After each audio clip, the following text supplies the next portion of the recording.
Shedaralun, angkatan bersenjata Mesir dan Sudan, telah menyelesaikan latihan militer bersama pada Senin kemarin setelah diluncurkan pada Rabu lalu di Sudan Selatan.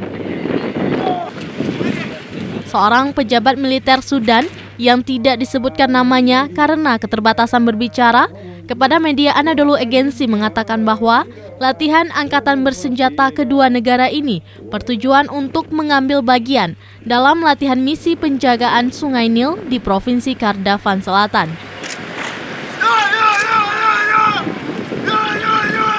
Diharapkan latihan ini akan meningkatkan kekuatan tempur dan keterampilan militer kedua negara yang melibatkan pasukan darat, udara, dan laut.